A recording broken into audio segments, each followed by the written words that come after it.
along the path of the beam. I am known on this level of the tower as Jaime in Fuego, and if it please you join me here for a bit of palaver, extensive in this case, on Hail to Stephen King. Man, is this a very important one as we near almost 170 episodes of this program. You can just call me Fuego for short, and I cordially and very happily welcome you to the horror show for this special edition of Hail, because just this past week we had the 20th anniversary of an extremely frightening ordeal that befell our beloved Sai King. All constant readers, viewers, whoever you are, and even if you were just a casual reader as opposed to a constant one, everybody across the world heard on June 19th, 1999, when a van, apparently not even driven drunkenly or anything, but certainly slightly recklessly, as Sai King was going through, one of his routine just walks down, the side of, kind of a, not supremely remote highway, but, far enough off, and, a routine that he had been, doing for quite some time, many, many years, if not decades or more, in upstate Maine, near his home. And he was struck by this driver. And a lot of people were very fearful initially about his life, but, afterwards, as they started to realize, okay, he's at least going to survive, it boiled down to, do we have to amputate his leg because his right leg had multiple fractures, he had a broken hip, he had a collapsed right lung. I mean, it was really an absolutely frightening ordeal. And, initially the thought was, will he ever write again? He at least recovered enough initially to finish the On Writing book. But after that, he was like, I don't know if there's any more stories in me, and who knows if that was all the painkillers talking or what. But, I mean, he was a broken man after this happened. And it was just a few days ago on, the 19th of this being the year of 2019, that, we saw that crazy anniversary. And so it really got me thinking about a countdown that I have wanted to do for some time. And, I've done my decades countdowns, and I've done my, favorite shorts and favorite novellas, and just all of the, in the near 3 years of doing this program, it's really, I have a constantly updating just itinerary and production list of potential episodes and stuff. But this is one that I talked to at least a year, maybe closer to 2 years ago, with a couple different commenters here on the horror show on YouTube. And it was just basically like, you should do a post-accidents countdown of his, stuff that he wrote after that. And I felt like that was very interesting, because in some ways I felt like his writing style did, take a different turn after the accident, and in some cases for the better. I must admit that a lot of Sai King's 90s output, of all of the decades, if I was to do like a decades countdown here after we segue into 2020, and I was just to do a decades ranking, as opposed to ranking each release in each individual decade, if I was to do a decades countdown, and it probably wouldn't be necessary, since I believe I have in comments and, in stuff on the Hail to Stephen King Facebook group mentioned, what I feel like the best decades of King releases are. Still, I felt like in a lot of ways the 90s was the weakest as far as King's output goes. And, initially the accident took a very, very hefty toll, as you will see from, a few releases that come directly after it. But, thank the Lord that they didn't cut Sai King's leg off, and that he was able, through lots of physical therapy, and I would imagine not just physical pain and anguish, but of the mental variety, because just trying to wrap your head around recovering, especially at his age, from something this significant.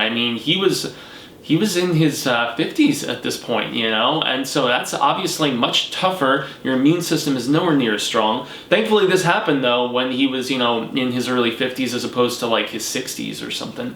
I believe he was 50 when this happened, 50 or 51, I would have to double check. But so yeah, everybody, long story short, I am here to count down all of Sai King's written releases. So I'm just gonna mention two quick things: that I disqualified two stories, two releases I should say, one being Blaze. And the reason I disqualified Blaze, which is right right there, is because that was basically a Bachman story that King had written many years before, I believe in the 80s if I remember correctly, and he decided to take it out and rework it and finally show it the light of day.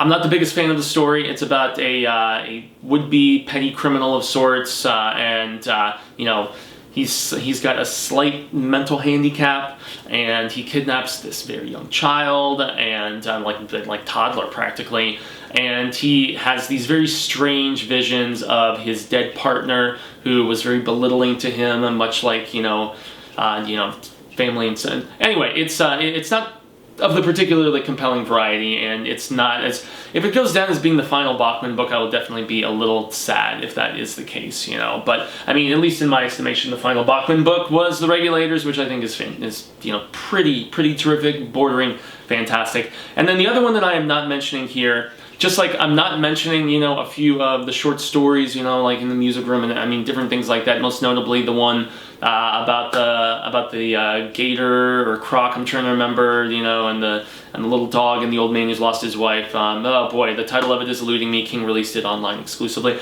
I'm disqualifying Elevation. I'm disqualifying Elevation because of the fact that even though it's technically deemed a novella, I don't consider it as such. I consider it a short story that, through a little bit of illustration, was glorified into novella.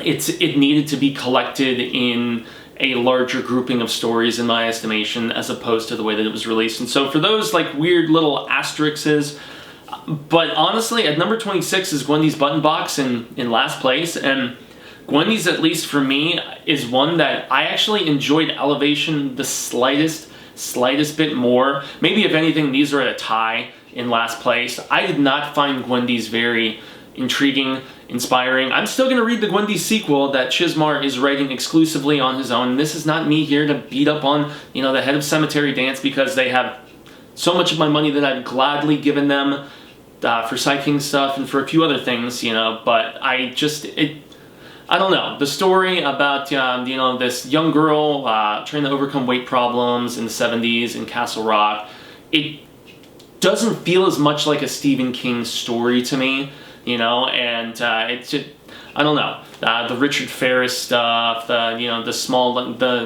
candies coming out of the, you know, box with all the different, continents on it. I don't know. It's just not a story that I found particularly compelling, and I remember, I think it was 2 years ago now, that I got the novella and I was reading it because it was about the same time. We have Mad Monster coming in about a week or so, and very excited for that. It's the final weekend of June. We're going to have a booth. We're going to be there the entire weekend, helping out with press and AV and the panels and all kinds of fun stuff. It's going to be terrific. But yeah, I remember a couple years ago reading Gwendy's and just being not particularly impressed. So I'm not here to berate or badger. I'm here to just quickly graze through my ranking of the King writings as far as the larger releases after the accident in 1999.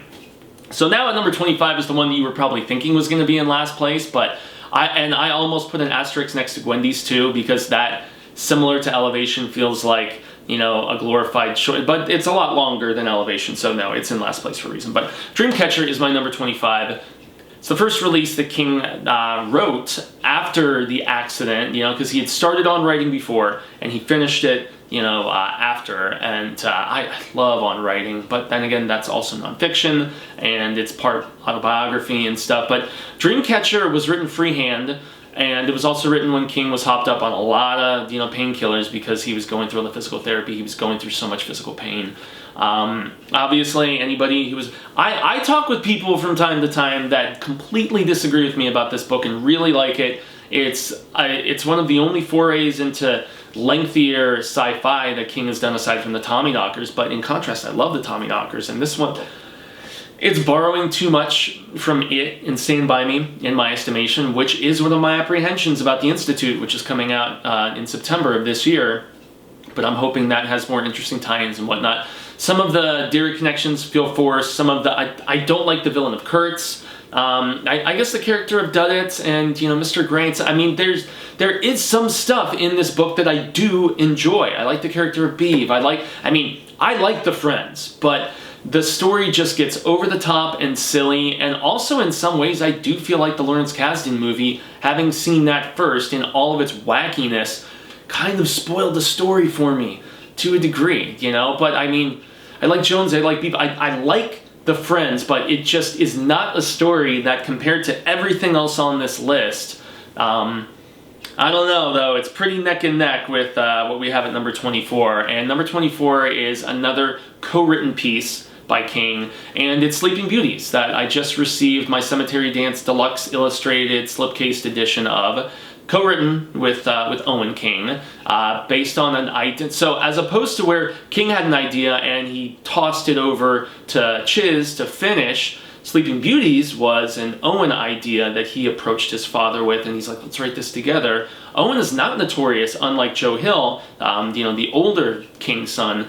Owen is not notorious for writing like the scarific and stuff. He's not, you know, he's more of like, you know, the great American novelist kind of approach. And, you know, so Sleeping Beauties, it has a lot of leanings to another big story with an epically lengthy cast of people that I didn't care very much about, that you're also going to see in just 2 picks, which you know, you will see then. But you know, Sleeping Beauties was one that I felt had a very strong premise in the idea of what if all the women in the world started falling asleep and you know, coming into this Sleeping Beauty like cocoon-like state of sorts, but if you roused them and awoke them, it was very much like, you know, I don't know, I've compared it quite a bit to Romero's The Crazies sort of thing, or Crossed, you know, Garth Ennis's property, where, you know, aside from the sexual depravity that we have in Crossed, you know, Sleeping Beauties are just malicious and murderous and crazy, you know. I still do really like the scene with the blender and the son, you know, with the mother. If I remember correctly, it's the douchebag pool cleaner guy.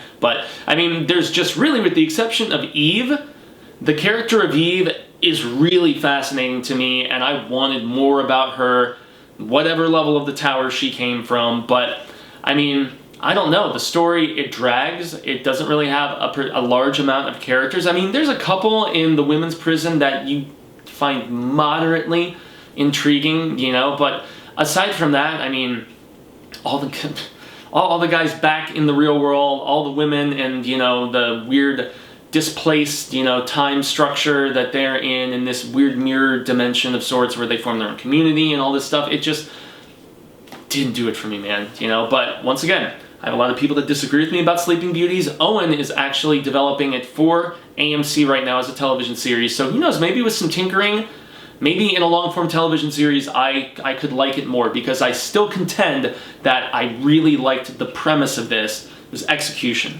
that I had issues with. Now, talk about something that was very short, that was expanded massively. At number 23, we have a story that I actually like quite a bit, but this is another one very similar to Gwendy's, where it's short, I don't know, this one is short but sweet though, and I enjoy it, The Colorado Kid. Colorado Kid was Sai King's first foray into the hard case crime. It's releasing through them, if I remember correctly. We just had a very cool deluxe illustrated edition that was put out with a bunch of different artists, and this was actually a story that was expanded massively into, I think it was either 5 or 6 seasons of the Haven television series, which I have still not gotten around to watching, and it is my intent at some point here in the year of 19, especially as we have our schedule winding down after Mad Monster in a week or so, and we're not really going to have much going on as far as a lot of craziness until like September, October, which is when, you know, it will be coming out, and then also, you know, October just being the most spectacular month of the year. So we will have a few months of downtime where I do believe I will have time to catch up on the 2nd season of Mr. Mercedes, which is obviously on this list. We'll also have, you know, time to maybe check out Haven and The Dead Zone, which are the 2 spin-off expansion shows that I've really been wanting to give some attention to. But Colorado Kid, the actual story itself is really simple. It's about an unsolved murder, about this body found on the beach, and just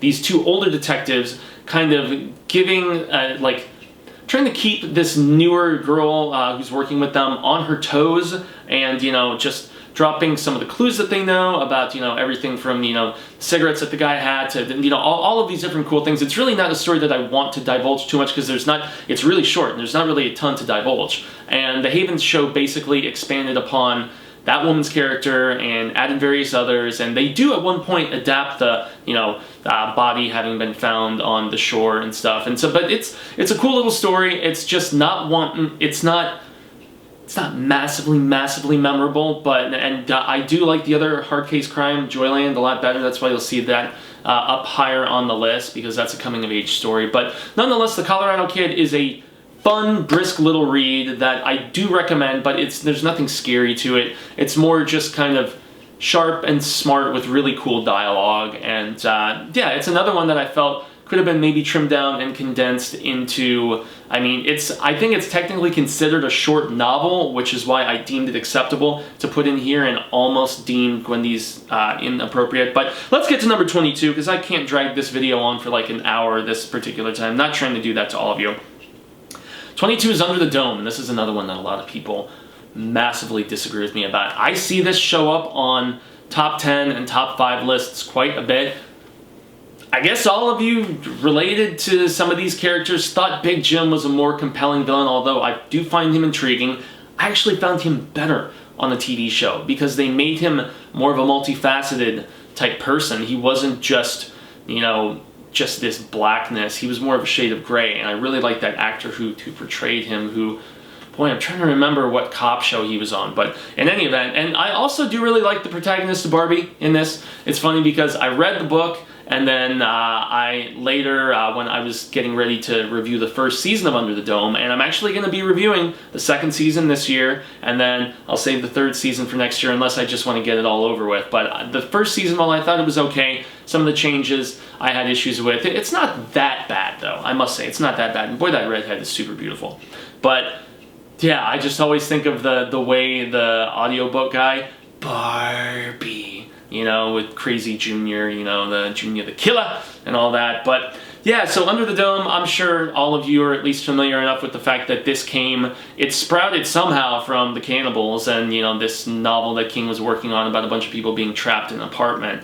But the problem with Under the Dome for me is that while it's fascinating as a, bunker type story, I feel like The Mist did it significantly better. I mean, it's too long, and it, once again, very similar to Sleeping Beauties, as I alluded to just a couple picks ago. It doesn't really, sorry, I itched my nose. It doesn't really have a lengthy cast of characters that I particularly dug that much, aside from the ones that I've mentioned so far. I like Barbie, I like Big Jim. It's really about it. Everybody else is just pretty secondary to me. So, and also the climax and how things are resolved, and when we find out how and why the dome was put down, not a fan. Number 21. Number 21 is another which was written right after the accident. This is Black House. This is the sequel to The Talisman, and I absolutely adore The Talisman. Black House, not so much. Black House is especially slow in the early going, and while you do have this sick villain, in the child aspect, which is horrible, an intriguing power described of this Black House, grown-up Jack Sawyer is nowhere near as compelling or endearing as the whole just coming of age and I don't know, just the newness and the escapism, the childhood escapism that I love so much about certain King stories and about a lot of stuff from the 80s in particular. And the fact that Amblin is presumably, according to the last news reports that we read that broke earlier, it's either earlier this year or late last year, that Amblin Entertainment, Spielberg's company, is finally doing this. It's not going to be a TNT television series like was originally planned. And that's The Talisman, mind you, not Black House. Although I would imagine that, hey, much like if in this current King-a-sance, if the Talisman film does come to fruition, if it is successful, we'll probably see a Dr. Sleep Syndrome scenario and we'll get a Black House film. But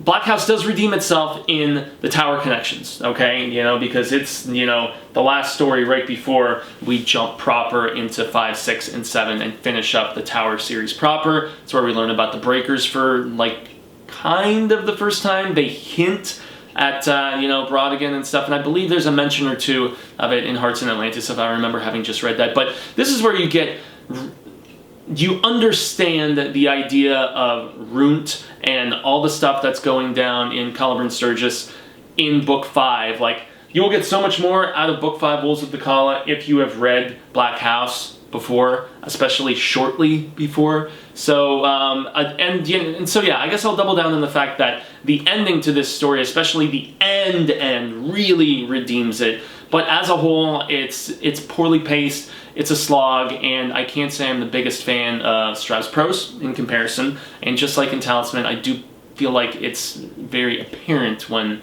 it's not King writing. So, number 20, we have the third and final entry in the Bill Hodges trilogy, End of Watch. This is one that I almost put a little bit higher because I love the character of Bill Hodges so much. I love the character of Holly Gibney so much. I'm stoked that she's getting, if it bleeds, her own story, her own, like, starring story next year in 2020. But I didn't like what they did with Brady in this third entry. I really didn't. The knockoff Game Boys, the supernatural aspect that eventually finally comes around after 2 stories in Finders, Keepers, and Mr. Mercedes that were so just contained to this world and yet so completely compelling regardless. We didn't need anything beyond the realm of reason to make this series work, and King couldn't help himself, unfortunately.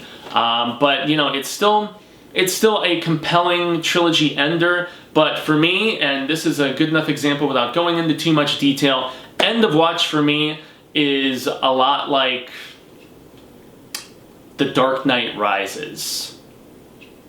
Yeah, as far as quality compared to the first 2. So we will just leave it at that and jump into our number 19. And this number 19 is actually about to be a series scripted by none other than King himself on the new Apple streaming service that is about to launch sometime. I believe it's later this year, but I don't believe this series, which is going to start Julian Moore as Lacey, is not coming until next year. But yes, lo and behold, Lacey's Story, which is King's favorite novel he has ever written, and it's especially poignant for him because after said accident that we're talking about here, while he was in the midst of his recovery, Tabby just basically went and redid his entire office and moved some things around and tried to make it feel like a fresh space for him. And he said that it almost felt like he was returning as an apparition and seeing what Tabby would have done after he had passed, and it really tripped him out.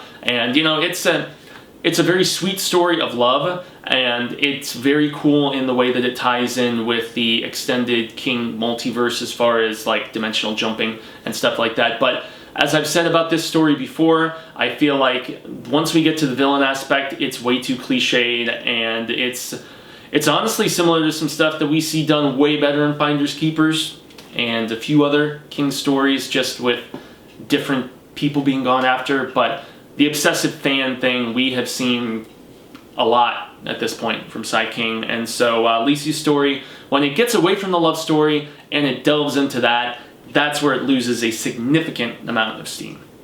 Number 18 in this countdown, we have Everything's Eventual, the first collection which King released. And I almost put an asterisk next to this because a lot of these stories were not written after the accident. But there was a few that were, and you know, it's not one of my favorite collections of Sai King short stories. I'm honestly not too big on Autopsy Room or The Gotham Cafe or I guess, you know, LT's Theory of Pets, meh. Riding the Bullet, meh. Okay story, okay movie. Lucky Quarter, adapted, you know, into, it's kind of a crime story adapted on the Nightmares and Dreamscapes television series on TNT.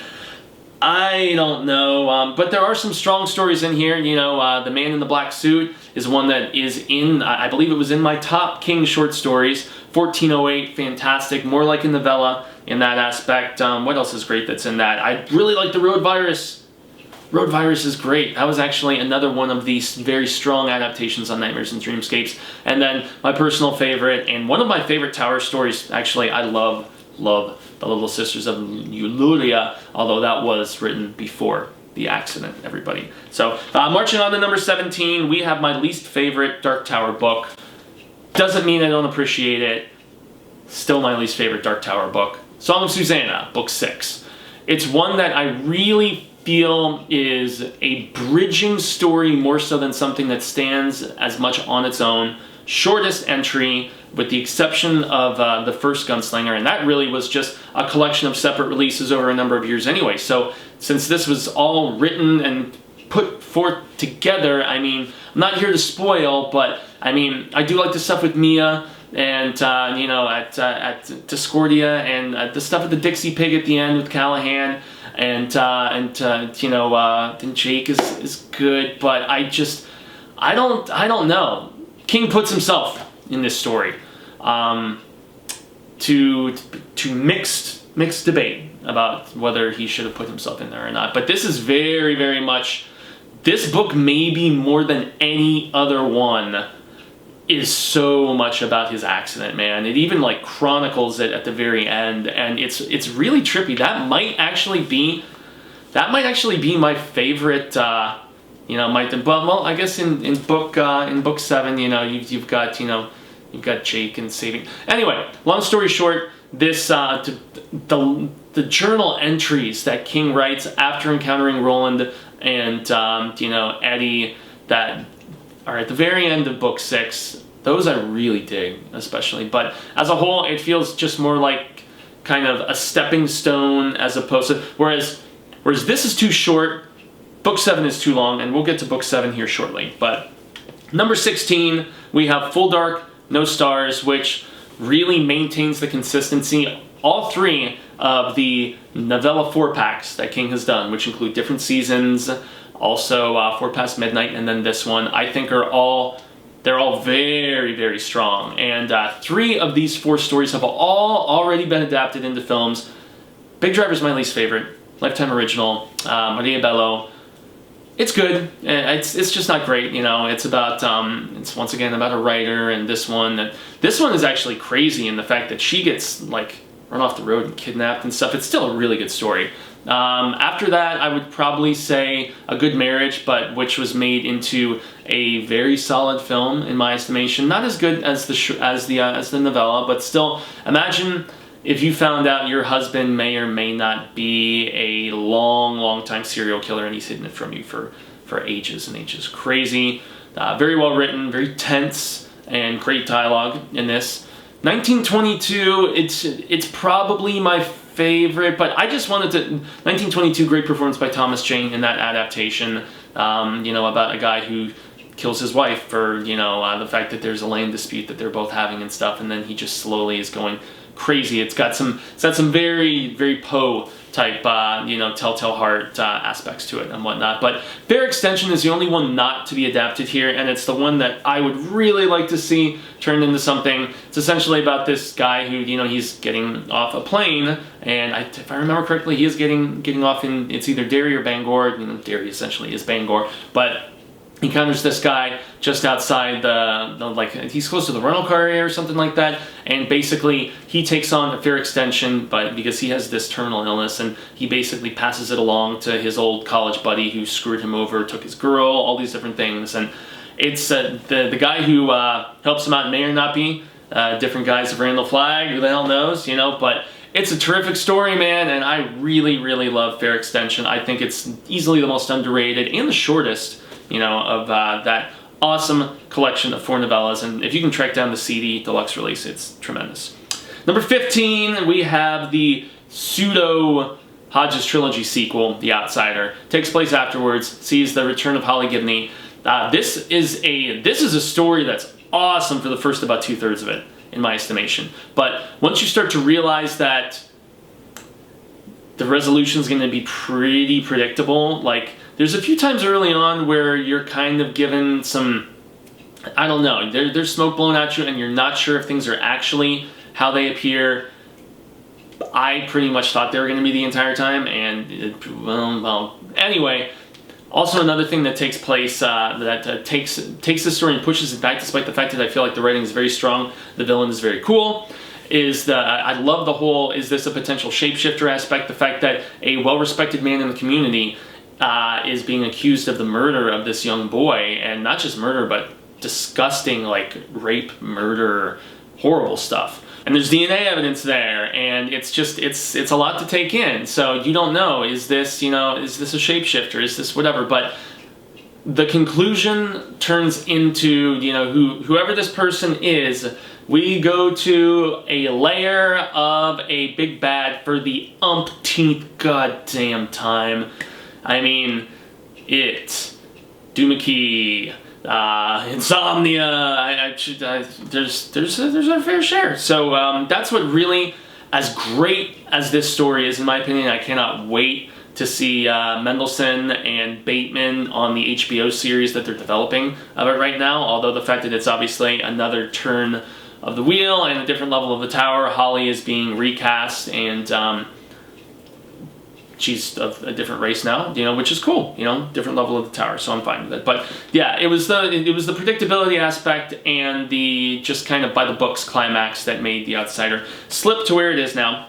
Number 14, From a Buick 8. From a Buick 8 is a story that I actually personally prefer as far as killer car stuff goes to Christine, but really it has more similarities at the end of the day to Mile 81 from the Bizarre Bad Dreams, which was originally released as, trying to remember if it was a ebook novella, I think so, and then it was collected in Bizarre. But we're going to talk about From a Buick 8, basically if a member of the Low Men had a vehicle impounded and like its trunk is like a mouth, and I mean it's really nuts, and it's told, and some people that I've spoken with don't like this one very much because of the fact that it's told in kind of a scatterbrained order and not in a sequential chronological order. But I mean, it's underrated in my opinion. It's another one that I think is very sadly not praised enough and still has not been adapted, although they did just say recently that the guy behind The Boy is going to be making this. Oof, I don't know about that. But number 13, and I have to speed through because I'm already about at the 30-minute mark.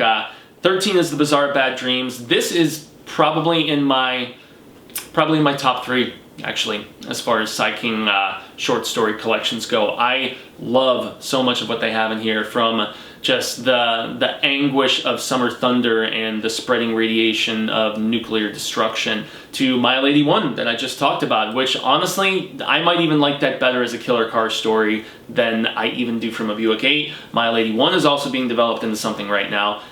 And now I'm trying to remember if it's the guy from The Boy who's doing Mile 81 or if it's... Anyway, they're both in development right now, Mile 81 and From a Buick 8. The Little Green God of Agony. Amazing. I love that story. There's an online comic about it. The Dune is really good. I mean, there's a lot of really, really strong stuff in here. And yeah, it's very, very cool. Obits is great, where this guy, you know, he basically is writing, if he writes somebody's obituary and chronicles how they die in that fashion. It's such a terrific story. I really, really recommend The Bizarre Bad Dreams, King's most recent collection of shorts. Number 12, The Dark Tower 7, The Dark Tower.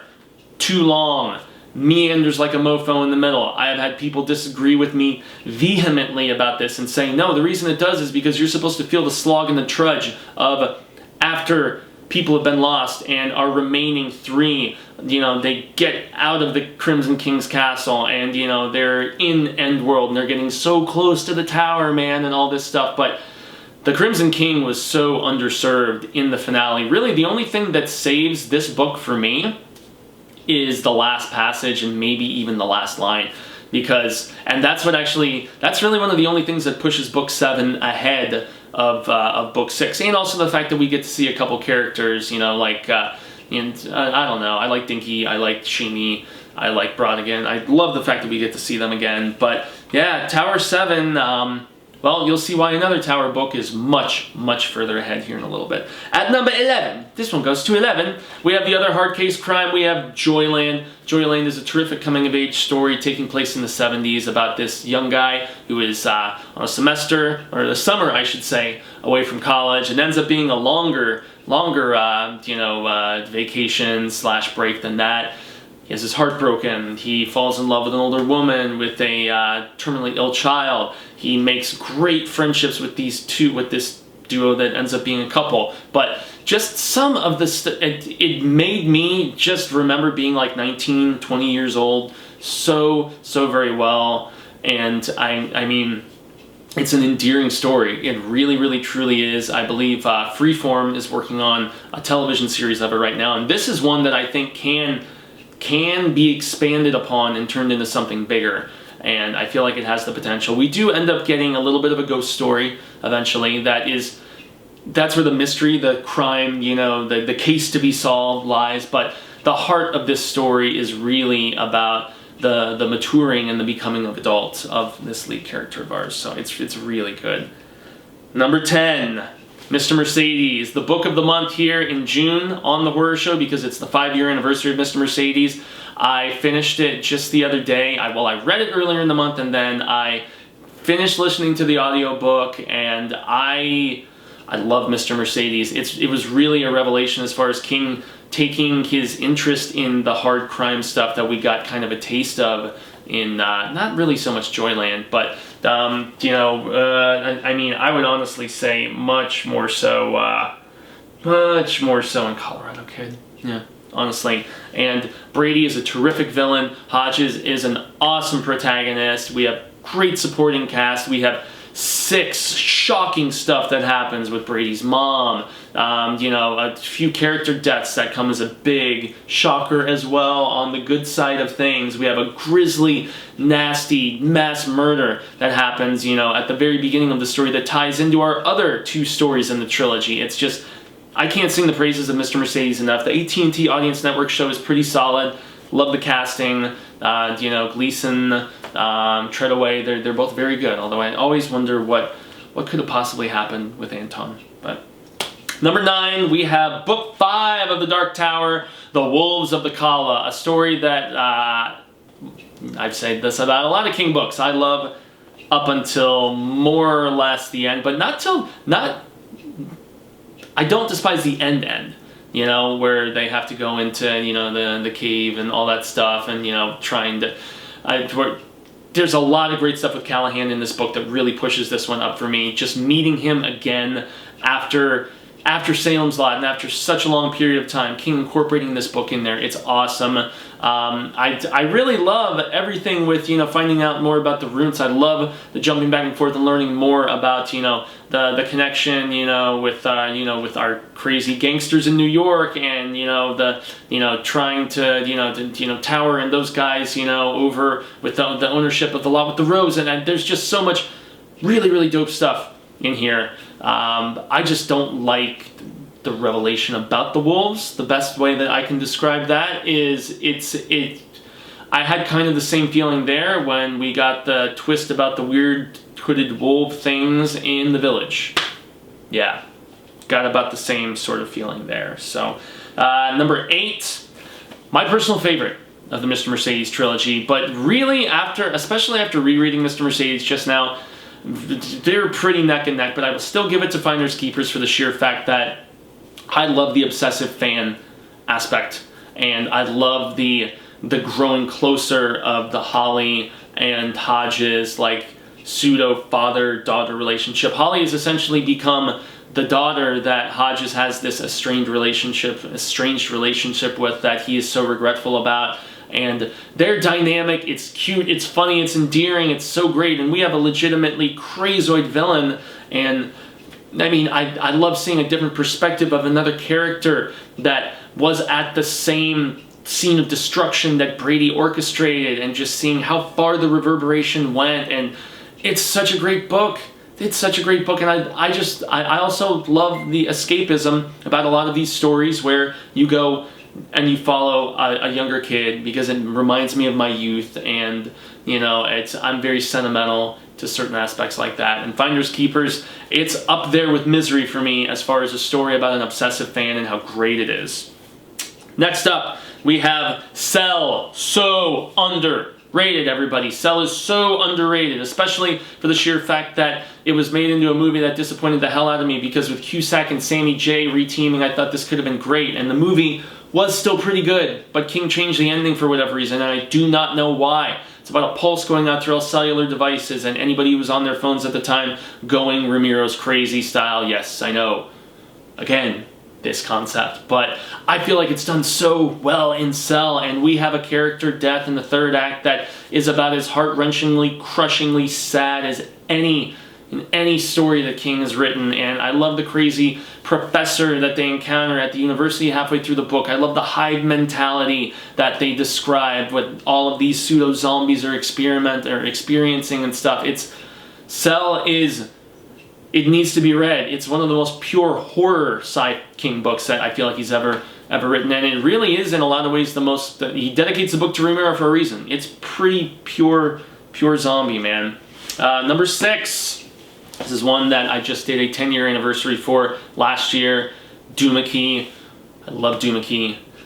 It's one of the most different King stories in the fact that, yeah, taking place in Florida. The phantom limb syndrome aspect about, you know, this guy who loses his arm, loses his marriage, has this crazy midlife crisis, but yet it features one of my top 3 Sai King characters ever in Wireman. And, you know, just, I mean, Muchacho, this story is so, it's heartbreaking at times. It's very spacey and trippy at times too, and just the way the ghostly aspect is manifested. It does unfortunately suffer from a confrontation with said villainousness that it shares some similarities to The Outsider in It and, you know, others like that, about going to a lair of sorts. But everything else is so different, and I like the artistry and the painting aspect, and, you know, just the talent that is picked back up upon from art. It's man, Doohickey, it's a little on the lengthier side, but it's terrific, man. I really, really love Doohickey.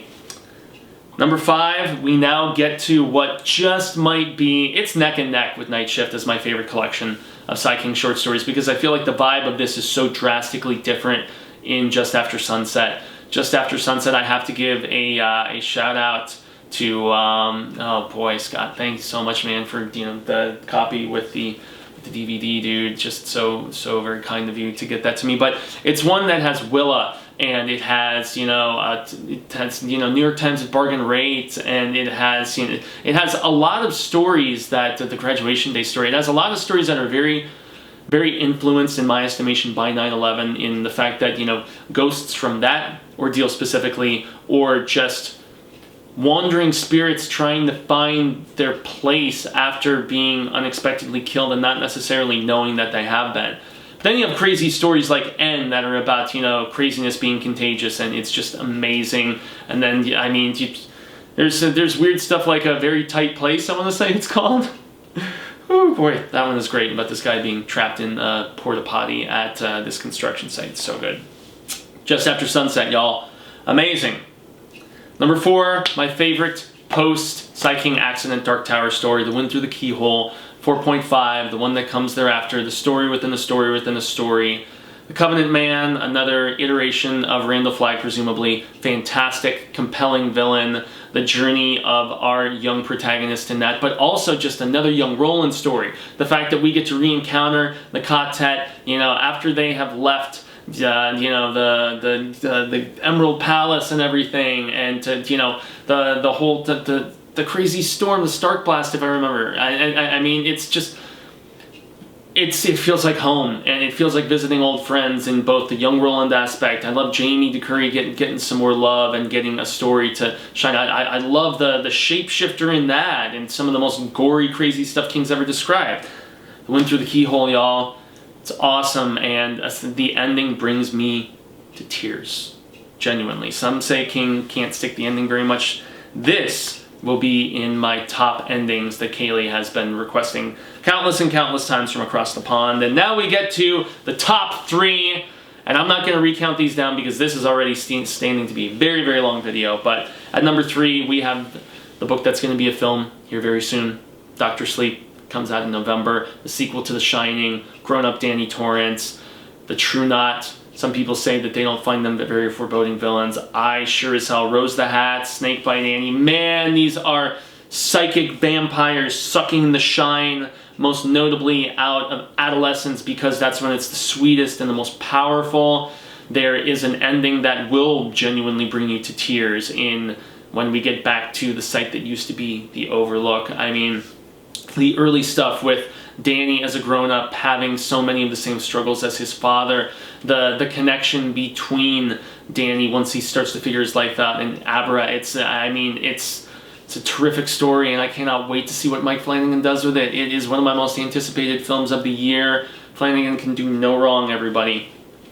Now to my number 2, and these were so close. I may say that Revival is my number 1 on a different day.